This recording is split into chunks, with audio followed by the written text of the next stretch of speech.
स्वागत है आपका आज वीडियो में। कैसे हैं आप लोग? आशा करता हूं कि बढ़िया होगे, जबरदस्त होगे, तंदुरुस्त होगे, स्वस्थ होगे। देखो आज की वीडियो में मार्केट में जो चल रहा है उसके बारे में तो हम बात करेंगे। और मार्केट का कैसा रवैया रहा, कौन से सेक्टर में आज तेजी देखने को मिली, उसको लेकर भी बात करेंगे।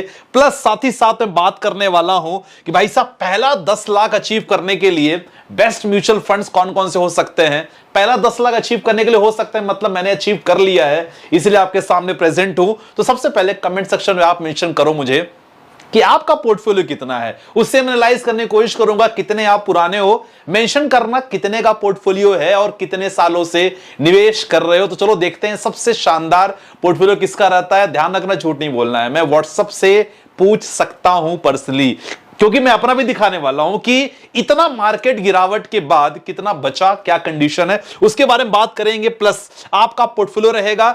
और इस समय मार्केट की जो सिचुएशन चल रही है, इस समय भी काफी लोग, इनफैक्ट मोर देन 50% लोग जो गलतियां कर रहे हैं या करेंगे, उसके बारे में जिक्र करेंगे सो दैट आप लोगों गलती ना करो। लास्ट में आपको पोर्टफोलियो चेकआउट करेंगे।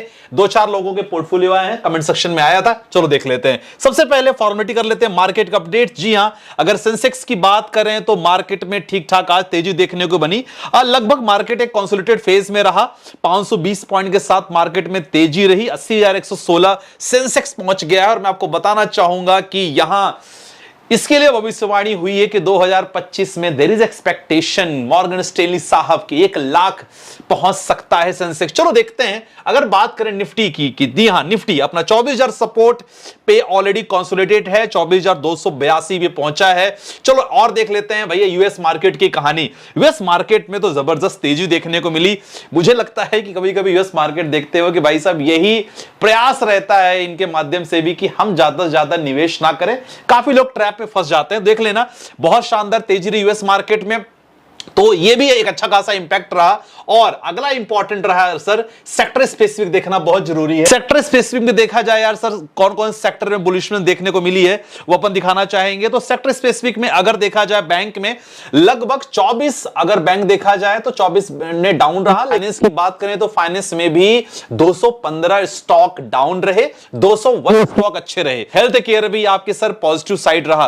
तो 2 सेक्टर देखा जाए, आईटी सेक्टर और हेल्थ सेक्टर ने आज के मार्केट को संभाला है। चलो ये तो हमने मार्केट की कहानी देख ली। अब इंपॉर्टेंट है कि ऐसे कंडीशन में काफी लोग जो गलती करते हैं उसके बारे में आपको बताने वाला हूं, क्योंकि मार्केट की लगातार पोजीशन ठीक ठाक है, मार्केट में लगातार हरियाली बनी हुई है। अब जो पहली गलती लोग करते हैं, मैं आपको बताना चाहूंगा कि सर इंतजार करना कि भाई जब मार्केट गिरेगा तब हम उससे पोजीशन लेंगे, तब पैसा बनाएंगे और तभी हम निवेश करेंगे। यह एज ए इन्वेस्टर सबसे बड़ी गलती होती है और यही रीजन होता है कि पैसा नहीं बनता। मैं आपको दिखाना चाहूंगा एग्जांपल है, क्योंकि ये ऐसे लोग जो होते हैं ना, ये सोचते हैं कि यार XYZ शेयर है, XYZ शेयर है और ये कंपनी बहुत पुरानी कंपनी नहीं है, इसमें निवेश करेंगे तो पैसा डूब जाएंगे। देखो अगर आप शेयर में निवेश करते हो तो दैट्स व्हाट हम लोग ना शेयर्स का हमेशा फंडामेंटल बता के आप लोगों से शेयर डिस्कस करते हैं, शेयर करते हैं। तो अलग अलग सेक्टर को लेके जुड़ना चाहो जुड़ सकते हो, व्हाट्सएप नंबर मेंशन है। लेकिन हमेशा कोई भी शेयर में निवेश करो, ये जरूर चेकआउट करो कंपनी कितनी पुरानी है,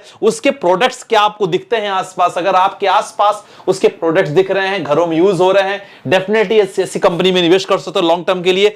क्वार्टर्स के रिजल्ट भी बहुत इंपॉर्टेंट है देखना। ये जरूर देखो कि भाई जो स्टॉक में आप एंट्री कर रहे हो, उससे क्वार्टर के रिजल्ट अच्छे कैसे आ रहे हैं और कंपनी पे कर्ज कितना है, कंपनी का रिजर्व कितना है, ये इंपॉर्टेंट है। और यही लोग नहीं देखते, यही कम से कम 50% लोग गलती करते हैं। रिसेंटली हमने एक स्टॉक के बारे में बात करूंगा, जेंसल के बारे में। जेंसल इंजीनियरिंग काफी फंडामेंटल लोगों को पता नहीं, केवल आवेश में आके लोगों ने निवेश किया और आज हालत उनकी अच्छी नहीं है। मतलब स्टॉक की हालत बहुत बुरी हो चुकी है, बहुत सारे पैसे डूब चुके हैं। काफी लोगों मैंने चैनल पे डाला था उस स्टॉक के बारे में। तो सर आपको यह सब देखना बहुत जरूरी है अगर आप स्टॉक में पैसा बनाना चाह रहे हो, कोई भी XYZ कोई भी शेयर हो। प्लस अगर फंड्स के बारे में बात करेंगे तो देखो NAV का खेल आपको पता ही है कि जब भी मार्केट में गिरावट हो ज्यादा निवेश करो। और जिस तरह मार्केट अभी चल रहा है ना, इंतजार ही हम करते रहेंगे कि मार्केट कब नीचे जाएगा और काफी लोग लगातार निवेश करते आ रहे हैं। तो कहने का क्या मतलब, आप कोई फंड सेलेक्ट कर रहे हो या कोई शेयर सेलेक्ट कर रहे हो, इंपॉर्टेंट है लगातार निवेश करना। अगर आपके पास 10 लाख का भी कैपिटल है सर, अगर मार्केट में मान लो 200 पॉइंट 300 पॉइंट 400 पॉइंट मार्केट तेजी है सर, थोड़ा बहुत निवेश करते जाओ, 50,000 70,000 80,000 लगातार निवेश करते जाओ। अगर आपके पास पैसे नहीं है तो डेफिनेटली आपको वॉच ही करना है, लेकिन अगर आपके पास पैसे हैं थोड़े बहुत लगातार आप निवेश करते रहो। तो ये पहली गलती है जो लोग करते हैं। दूसरी गलती मैं आपको बताना चाहूंगा वो है सर ये सोचना कि भाई मार्केट में हमेशा रिस्क बना रहेगा, मार्केट में जो पैसा लगाता है वो डूबता है। तो इन चीजों को लेकर अगर आप ये सोचोगे तो सर कभी निवेश नहीं कर पाओगे। और आज भी 50% से ज्यादा लोग यही सोचते हैं कि भाई साहब मार्केट में रिस्क है, मार्केट में पैसा नहीं बनेगा। तो मैं आपको यही कहना चाहूंगा कि अगर आपको यह लगता है कि मार्केट में रिस्क है, हमेशा आप मिड कैप स्टॉक्स में जाओ ना। अगर आप शेयर्स में निवेश करना चाहते हो तो आप मिड कैप स्टॉक्स में जाओ, और अगर आप फंड्स की बात करते हो तो सर कोशिश करो मिड कैप फंड्स लो। मिड कैप हो सकता है, लार्ज एंड मिड कैप का कॉम्बिनेशन हो सकता है, फ्लेक्सी कैप फंड हो सकता है, बहुत सारे फंड्स में डिटेल ऑलरेडी मैंने बनाई है। इनफैक्ट न्यू चैनल पे भी लगातार हम इसके बारे में बात कर रहे हैं। तो अगर आपको मार्केट से डर लगता है, combination of mid cap and large cap fund लो, कोई दिक्कत वाली बात नहीं है, क्योंकि देखो रिस्क यहां तो बनेगा ही। सिंपल सी बात बताओ, 5% एफडी 6% एफडी और कोई आपको 15 से 20% रिटर्न दे रहा है मार्केट में, थोड़ा बहुत रिस्क तो रहता है। रिस्क मतलब क्या, रिस्क मतलब यह होता है कि सर शॉर्ट टर्म में अगर आप पैसे निकालते हो तब जाके आपका पैसा निगेटिव होता है, वो भी पेपर में दिखता है निगेटिव है, आपके पोर्टफोलियो में दिखता है अनटिल अनलेस जब तक आप उसको निकालो नहीं, ये इंपॉर्टेंट होता है। दूसरा, इसी में काफी लोग सोचते हैं कि भैया पैसा बनाना बहुत मुश्किल है। तो ऐसे में मैं यही कहूंगा कि देखो यार, अभी तो 44 लाख से 38 हो चुका है, ये अपनी पोर्टफोलियो की कहानी है। और मैं कमेंट पढ़ूंगा, काफी लोगों ने कमेंट कर दिया होगा कि कितना का पोर्टफोलियो है। 38 में केवल म्यूचुअल फंड नहीं है सर, मैंने ETF में भी निवेश कर रखा है, मैंने डेट फंड में भी रखा है, मैंने म्यूचुअल फंड में भी रखा है। तो इन्वेस्टमेंट लगातार है। ये अभी करंट है, ये 15:32 मतलब लगभग 3:32 मैंने स्क्रीनशॉट लिया है आज का, ये भी करंट है। 44 था, मार्केट में उतार चढ़ाव में काफी निगेटिव है, लेकिन कोई दिक्कत नहीं, मुझे मालूम है कि बहुत तेजी से ग्रो होगा।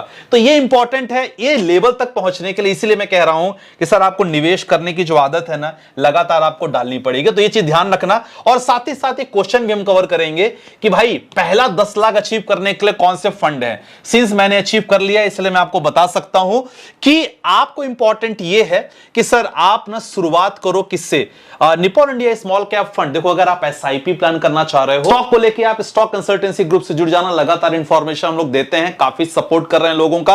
अब इंपॉर्टेंट है म्यूचुअल फंड को लेके, तो Nippon India small cap mutual fund, Tata small cap, HDFC mid cap fund हो गया, Motilal Oswal mid cap fund हो गया, पराग पारिक फ्लेक्सी कैप फंड हो गया। तो मैंने SIP इसी फंड से स्टार्ट की थी। और अगर SIP की बात करें तो निपॉन इंडिया सबसे पुराना फंड जो मैंने स्टार्ट किया था, मोतीलाल ओसवाल का मिड कैप मैंने स्टार्ट किया, HDFC में भी स्टार्ट किया थोड़े थोड़े, और पराग पारिक फ्लेक्सी कैप जरूर रखा था पोर्टफोलियो में, सो दैट मार्केट के उतार चढ़ाव में लगातार मदद मिलती रहे। तो आपके 10 लाख अचीव करने के लिए मैं आपसे एक चीज कहूंगा, इसके आगे आपको जाने की जरूरत ही नहीं है, ये फंड सफिशिएंट है यार। कुछ और रिसर्च मत करो, डायरेक्टली इन्वेस्टमेंट करो। 4 से 5 सालों में ऑटोमेटिक आपको दिखने लग गया कि आपके फंड्स का रिटर्न कैसा है। ठीक है, चलो ये हमने बात कर लिया। नेक्स्ट आपके क्वेश्चन पे आते हैं। प्रदीप्ता कुमार उड़ीसा से हैं, सारे वीडियो देखता हूं। भाई वीडियो नहीं देखते, क्वेश्चन पूछते तो भी मैं आपका रिस्पॉन्स करता। मेरे assets large and mid cap 5000, thank you. Motilal Oswal mid cap 8000, quant mid cap किया है, टाटा स्मॉल कैप, निपॉन में किया है, स्मॉल कैप में किया है इन्होंने, क्वांट स्मॉल कैप में किया है। देखो बढ़िया है, कोई दिक्कत वाली बात नहीं है। एक काम कर सकते हो, क्वांट स्मॉल कैप थोड़ा सा ज्यादा वॉलेटिलिटी दिखाता है, ज्यादा वॉलेटाइल होता है, तो इसके जगह पे मेरे assets large and mid cap fund बहुत अच्छा लगा सर। प्रदीप्ता भाई 26 लाख का पोर्टफोलियो है आपका, शानदार, तालियां बनती है आपके लिए। 26 का पोर्टफोलियो उन्होंने मेंशन किया है कि संदीप भाई इतना हो चुका है, बहुत बढ़िया यार। आप उन लोगों के लिए मिसाल हो जो लोग सोचते हैं कि भाई मार्केट से पैसा नहीं बनता, बहुत बढ़िया यार।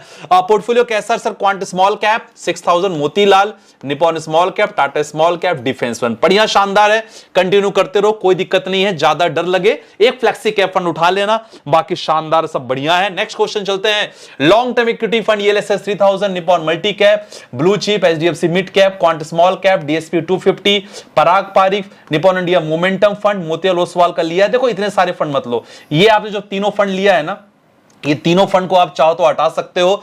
इन तीनों में 1000 पीएसयू फंड चाहो तो रख लो, बाकी दो फंड है ना, तो क्वांट स्मॉल कैप में ऐड करो, एचडीएफसी मिड कैप में करो, कंटिन्यू करते रहो। अगला क्वेश्चन है, नमस्कार सर, मेरे पास small cap, mid cap, flexi cap, contra fund है, मैं एक फंड और लेना चाहता हूं। मिड एंड लार्ज कैप रख लो यार, कोई दिक्कत नहीं, आपने फंड ऑलरेडी सब रखा है। एक मार्केट के मोमेंटम को, मतलब ये शॉक है जो एब्जॉर्ब करने के लिए एक मिडिल लार्ज कैप फंड रखो, बहुत बढ़िया है सर, पैसे बनाओगे। और रही बात मार्केट का मोमेंटम जो चल रहा है ना सर, ये मार्केट का मोमेंटम लगातार बना रहे और इसी लगातार में पैसे बनाओ, मैं यही आशा करता हूं। और छोटी मोटी गिरावट होती है, डरने की जरूरत नहीं है, लगातार निवेश करो। राइट, आज की वीडियो में बस इतना ही, बाकी मिलते हैं नेक्स्ट वीडियो के साथ। अपना ध्यान रखिएगा, बाय बाय, टेक केयर, जय हिंद गाइस।